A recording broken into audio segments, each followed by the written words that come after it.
Welcome to Films and Stuff with your hosts, Pete Mitchell and Ethan Hunt. Hi, everybody. Welcome back to Films and Stuff. I'm Ethan along with Pete. Hey, Pete, what's up today? Not much. How are you? Everything is good. Pete is recording on location today. That's right. Live from India. Live from India, demonstrating our worldwide reach. It's a mini tour. Today, we also have at least one international show from our Streamer Skip episode, and that is my show, A Private Affair, which is Spanish. What was your Streamer Skip assignment? I can't remember. So it's interesting. I had The Investigation originally, and that was also an international show. It was a Danish miniseries. Not a lot of Danish movies. Not many. And so what's interesting is I had to pull an audible because for whatever reason, I could not get the subtitles to sync. At first, obviously, I wouldn't know the difference, right? Because you're just reading subtitles, you're hearing voices, you don't know if they're supposed to match or not. No, it's super distracting. And then all of a sudden, like 3 minutes in, like it started off with a courtroom scene, and then it's a scene where a guy is in a car talking on a speakerphone, but the text was very clearly talking about the courtroom scene, right? Like there's talking about the bailiff, the jury will disregard this. And I was like, wait, is this guy on speakerphone with the court? Like what's going on? I don't understand. He's testifying remotely. And I didn't understand. And then like it became very clear to me that something was maybe, I don't know if it was a bandwidth issue because I'm traveling. I don't know if it was just a server issue, again, because I'm traveling. But I could not turn off and then turn on the subtitles and get it to sync. So I pulled an audible and I'm going to talk about Netflix's latest series, Beef. I'm super happy that you called your audible and self-assigned you Beef because this show is getting a lot of coverage and attention, right? It very much is. So I actually... The last thing I did before I flew out of town in London is I downloaded the entire series from Netflix onto my iPad so that I could watch it on the flight. So I had like a 12.5-hour flight plus like another 3 hours in layover. And quick recap, by the way, Streamer Skip, we each have lists that we've made for each other. We watch at least 2 episodes of a TV show that we wouldn't normally watch. And then on that basis, we decide, hey, is this a show we should bother with, i.e. stream, or is this a show we shouldn't bother with, i.e. skip it? So, Beef. I saw the first 2 episodes, and of course, spoiler alert, I saw the whole thing. Hold on. If you don't mind, I'm going to ask you to back up. Can you tell us the background of this? Because I understand the background is a little bit interesting. It's Ali Wong, right? The 2 main stars are Ali Wong and Steven Yeun. Most people will remember, obviously, Ali Wong is famous because she's a stand-up comic. Very funny, popular. She's possibly, I don't want to say the first because that would probably be Margaret Cho, but right now she is the preeminent female Asian stand-up comic. I would even say preeminent female comic. For me, I would agree with you. I think there are very few other comics that are on her level in terms of not just capacity to sell out, but I think in just terms of humor and likability.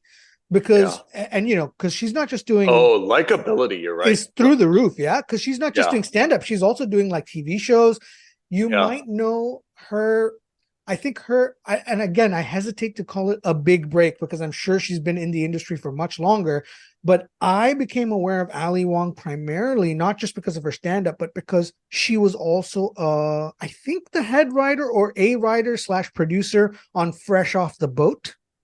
Yeah. Which was the TV sitcom based on Eddie Huang's life. The short of it is that she is a prolific comedian who has seamlessly transitioned from stand-up comedy to television and movies.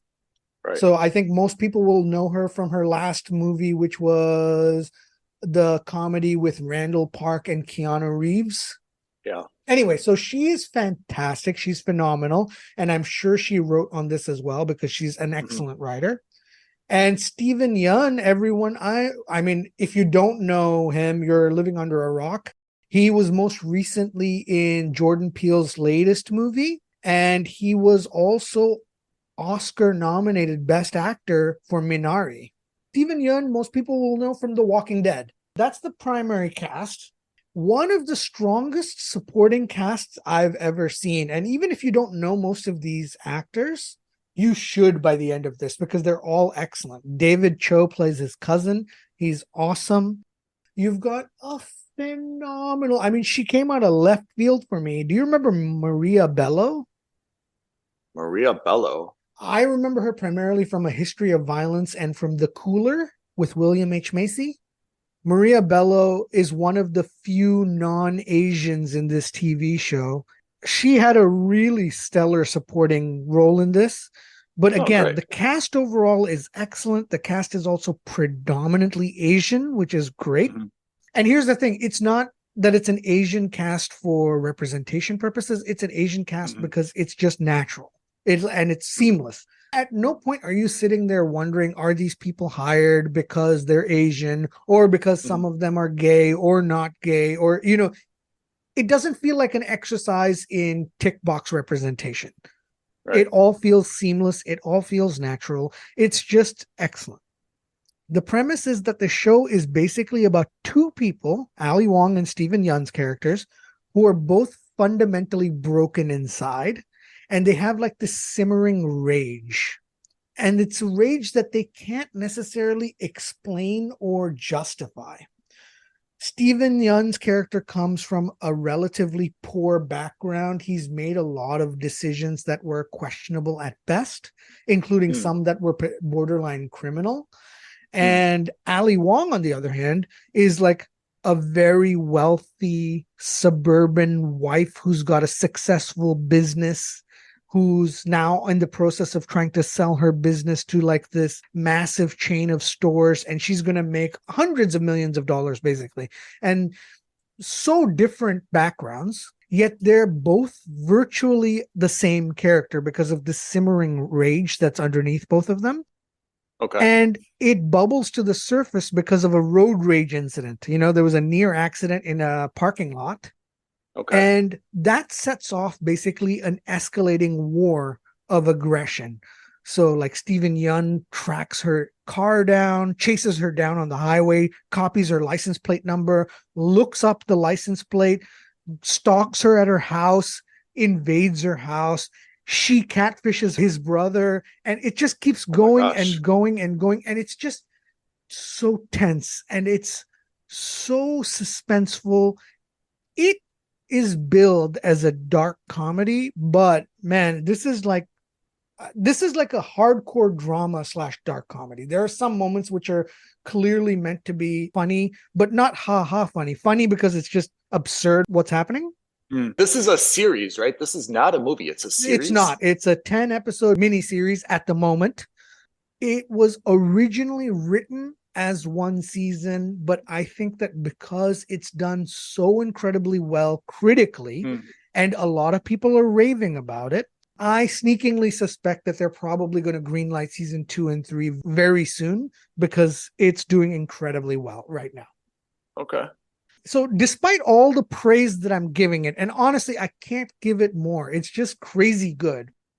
Okay. I have to say that right now, at this moment, at the time of recording, this is a mooch for me. That's a twist. Yeah. But it's a mooch for me, not because it's bad or it's got any flaws. It's a mooch for me because this is one of the rare few shows that actually makes you question your own life decisions.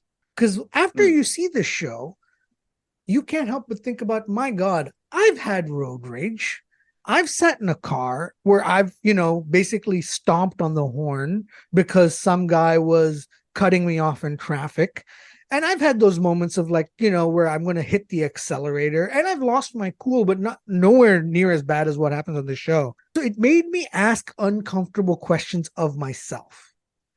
And I think it's also because it's a troubling show. Like the ending comes, like when you see the ending, you'll understand what I say. And I do recommend you watch the whole way through. I give it a mooch right now, and as I kind of told you yesterday, I'm pretty certain that after a few days, maybe a week off, I'm pretty sure I'm going to change my rating to a must subscribe. You raised something good though, and this is something that I think I've been the champion of, which is we watch entertainment.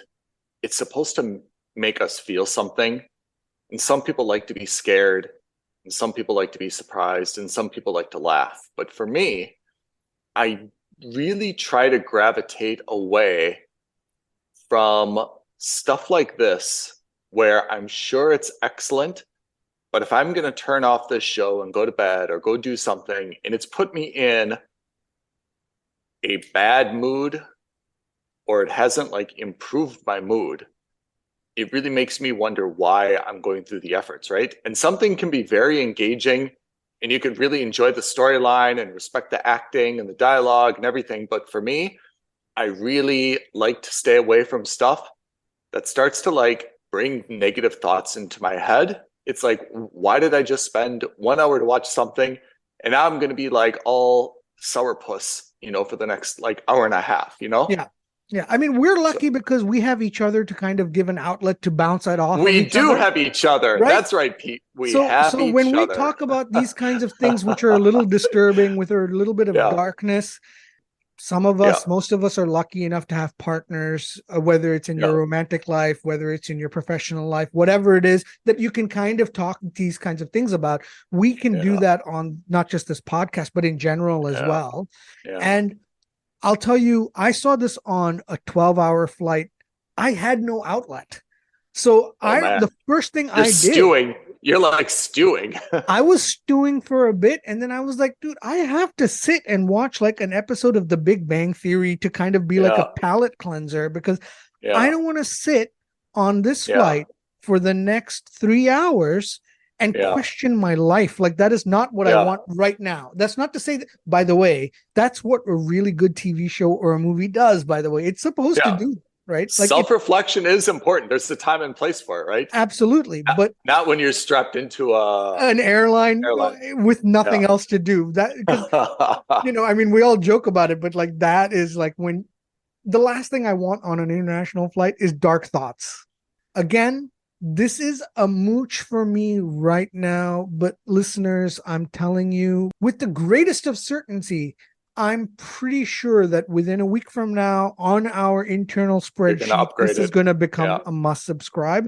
And I highly urge all of you to watch this, even though it's a mooch. I highly urge everyone to watch this as if it were a must subscribe and make that decision for yourself.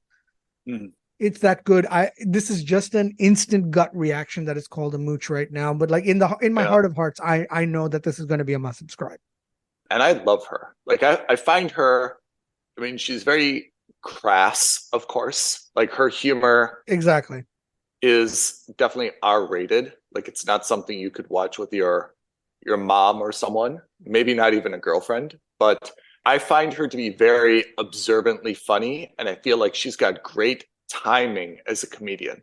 If you listen to her stand-up shows, I think she's mastered the art of timing, the way that she pauses and kind of like makes her eyes big. Like she has a lot of very, very subtle nonverbal cues that make her jokes way funnier, And even though we are not Asian women, what I think is really good about her stand-up is that, and even though we're not also naturally crass people, somehow I still find her humor to be very relatable.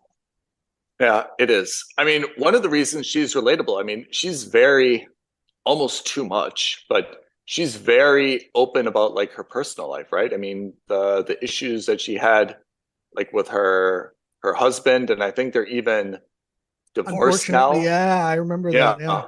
I mean, she was really open about those things. And with a lot of comedians, you see that their comedy is a form of therapy as well, right? But she was always very candid about it, and even candid in the sense that, my poor husband, like I'm making him like such a punching bag on stage, like he's really a great guy for not making this an issue. But yeah, their marriage ended, I guess. And it's one of the few rare times where we heard that, and both of us were really disappointed by that. Or not disappointed, but not even knowing the dude, just and knowing not knowing that the circumstances, just that because that's how much we like Ali Wong, by the way, listeners, is that no matter what, we wanted her to be happy and be a part of a happy, healthy relationship. And it was just kind of sad. We felt, a joint sadness for that. By the way, just as an aside, Steven Yeun, also hilarious, not known for his comedic chops, but I promise you, if you go to YouTube and watch his bits with Conan O'Brien, they traveled to South Korea together. They traveled to Korean spa in Los Angeles together. If you watch those, you will find that he is actually hilarious. Huh. Yeah. All right. Well, I've got this on my list then. I've got to see it. What about you? Tell me about A Private Affair. It sounds very saucy. It's not. So I followed the obligatory 2 episodes by force. This is a Spanish drama. It was made kind of coinciding with the COVID outbreak. So I think it started being filmed in 2019 and it wasn't filmed until 2021. So it's about a year old.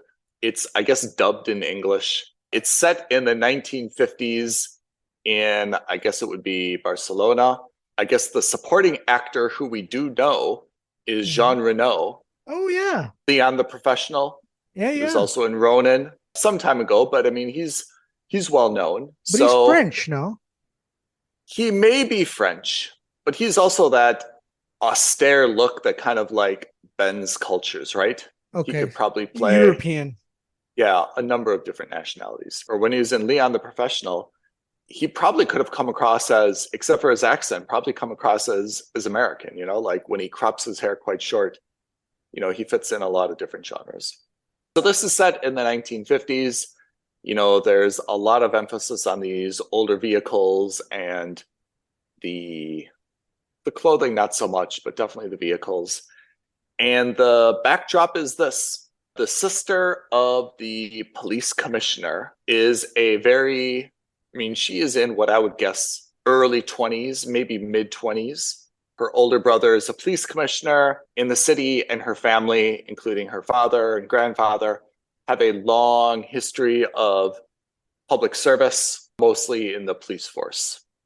And at the time, women are apparently not allowed in the police force. And she is a very precocious person. And of course, she would love to join the police force, but she can't. So she witnesses a murder, and the police either aren't taking it seriously or they're not really following up on the leads to her satisfaction.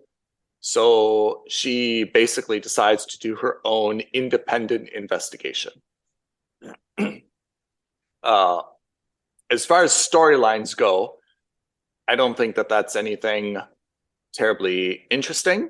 It's also not like you wouldn't discard it out of hand. You could have an amazing show built around that. You could also have a miserable show based around that. I mean, there's nothing particularly interesting about it. Being in the 50s, I think, is useful only to the extent that it explains why she's not able to be a police officer herself. Okay. What do I not like about this show that led me to rate it a skip?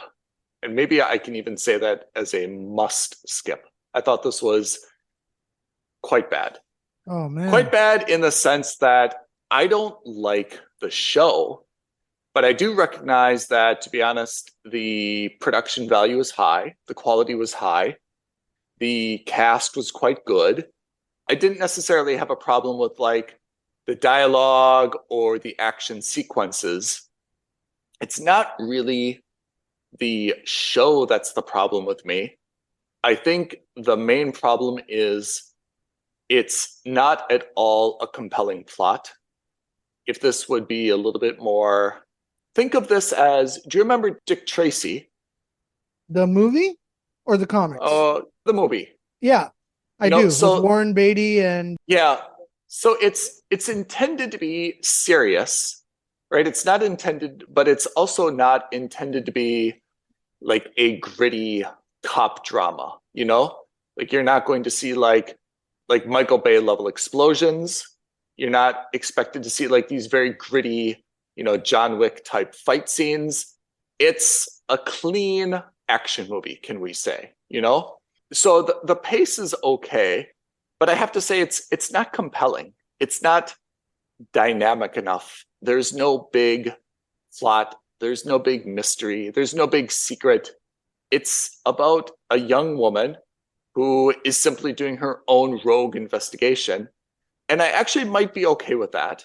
It might be a little bit compelling or interesting, but I find that they've made the female character, really unappealing. And to be honest, I feel like they've kind of minimized, like, I feel like they're intending to make her this feminist kind of hero, but I feel like they've kind of done the opposite. Examples, you may ask. I shall give them to you.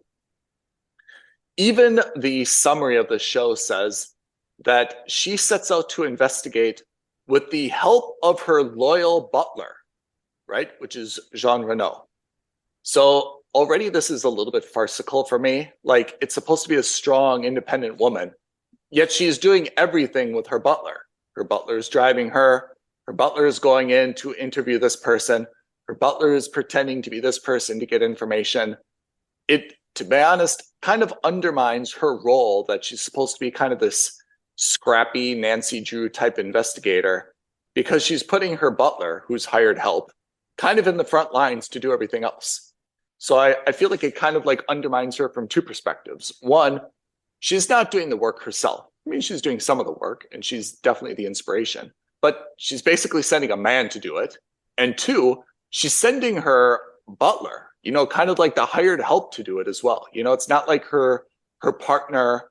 It's not like she's asking a friend. Like, it's someone that she's hired to serve her, and she's just basically forcing him to kind of do like all the dirty work.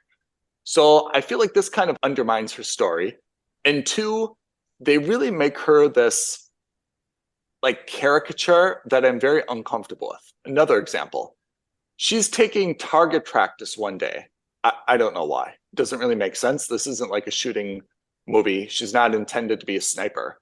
She's in the backyard of what is obviously a mansion, right? Apparently her family is very, very wealthy. So she's in this sprawling backyard with a mansion, the typical kind of like stately castle-like mansion in the back. And she is in some type of like fancy nightgown, right? She's not even in like jeans and a sweater. She's wearing a nightgown and she's shooting bottles as target practice. What type of bottles? She's not shooting cans. Champagne? She's shooting like these carafes of whiskey. Oh my God. The intention is, you know what the intention is. Like, oh, I'm really this rough and tumble girl. Look, I'm just shooting bottles. But it just comes off as so tone deaf to me. Like, it would be different if she was standing in a barn, in a lake. There's a lot of different ways to have like a target practice scene, which, to be honest, I don't think added anything to this. But again, she's not in like jeans and a t-shirt. She's not even in like an all black kind of like ninja outfit. She's literally wearing a nightgown and she's shooting at like nothing screams like kind of white privilege or wealth privilege, like shooting full crystal bottles of whiskey, right? Or rum or whatever it is, right? It just doesn't make sense. I mean, it's just wasteful. It comes across as wrong, and kind of everything about these first two episodes indicates that. For example, there's one scene where she's driving and she's driving extremely recklessly. Okay, of course, streets are never as empty as they are in TV shows. She's swerving all over the place, the left, the right, the sidewalk. Why? Because she's putting on lipstick in the rearview mirror. And then you see like guys in the crosswalk jumping out of the way, the vendor pushing the cart out of the way. And it's intended to be funny because she's just kind of like flippantly saying out the window, oh, sorry. Oh, excuse me. So what I really have with the TV show is giving me a problem is that I feel like they've chosen this main character and they're trying to make her a strong, independent woman. but all the events and the way that they've made her, I feel like is totally undermining her. She's entirely appalling to me, I have to say.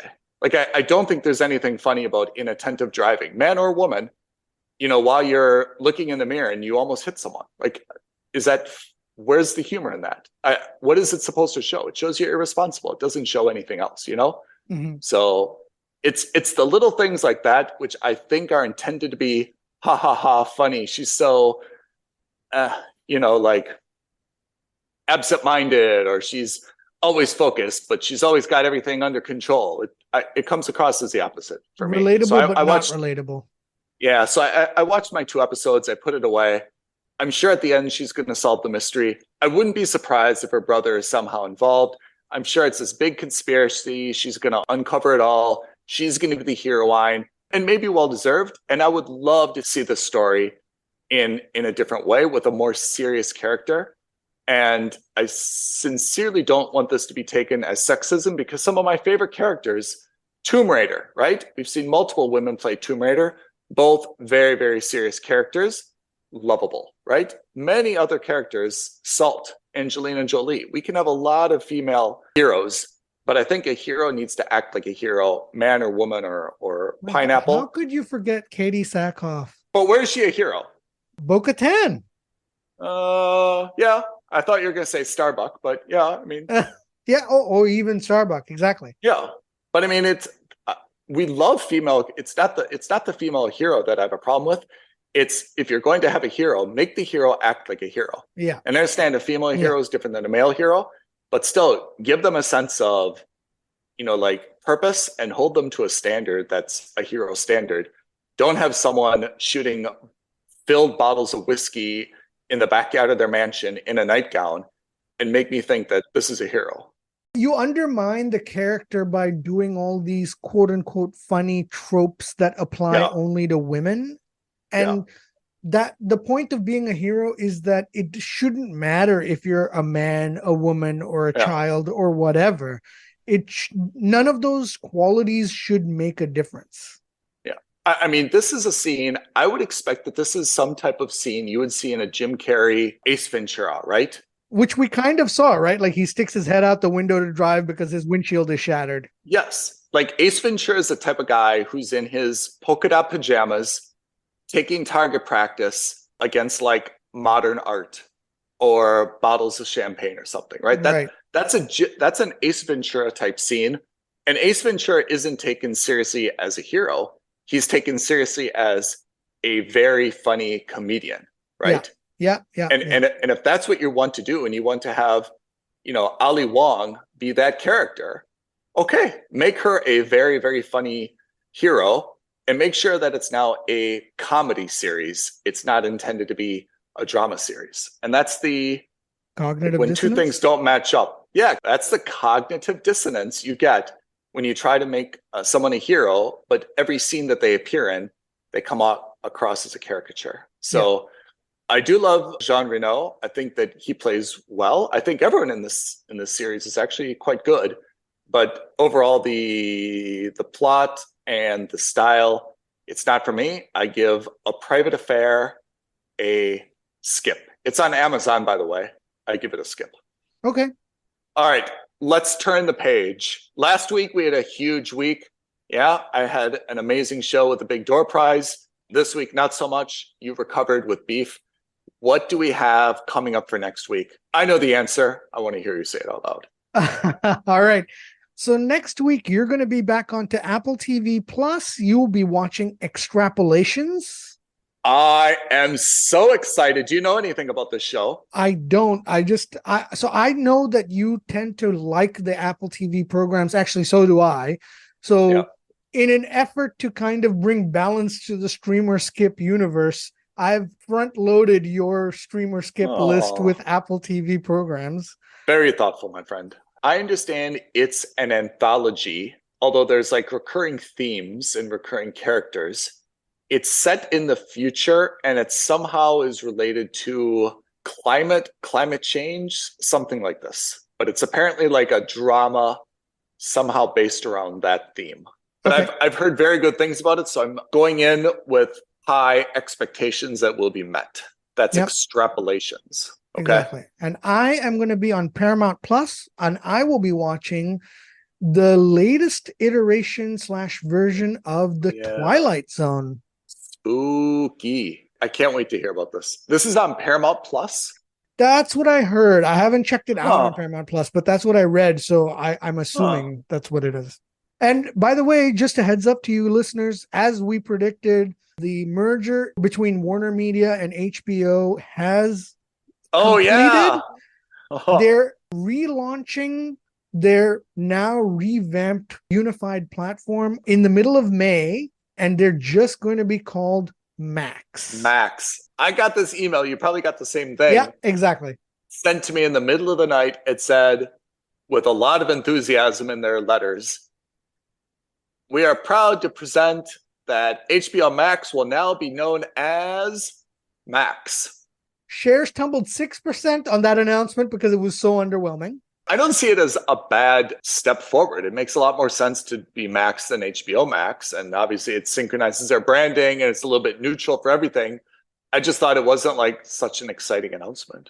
Exactly. One, it was very mundane. And two, it was HBO is going to continue as a TV channel, obviously.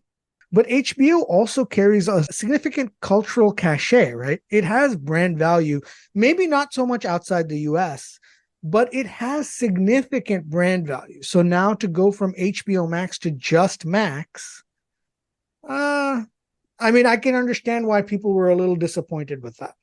You know, I have to say, this is a rant and then we can end. But when I was a kid, I just don't know why I didn't buy all these domain names. Max.com, how much do you think HBO paid for that? Like $1 kajillion, right? I remember reading, this is back before Yahoo's bust up the first time in 2000.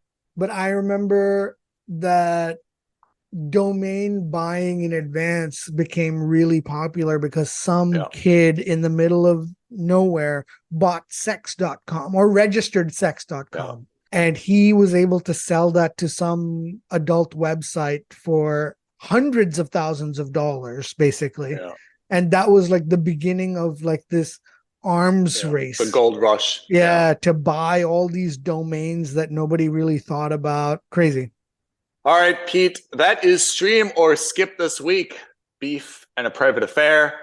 Next week, let's see what we've got with Twilight Zone and Extrapolations. That's right. And in the meantime, if you guys have any other recommendations or if you have beef with my review of Beef, drop us a comment below on this video, leave us a like, subscribe, send us a DM at F&S Podcast, send us a DM on Instagram at Films and Stuff Podcast, or email us aloha at filmsandstuffpodcast.com. Keith, thank you. Listeners, thank you. We'll catch you next time on Films and Stuff Podcast. Thanks everyone. Thank you for listening to another episode of Films and Stuff. If you haven't already, please subscribe and review on Apple Podcasts, Spotify, or wherever podcasts are downloaded. Films and Stuff. There is no substitute.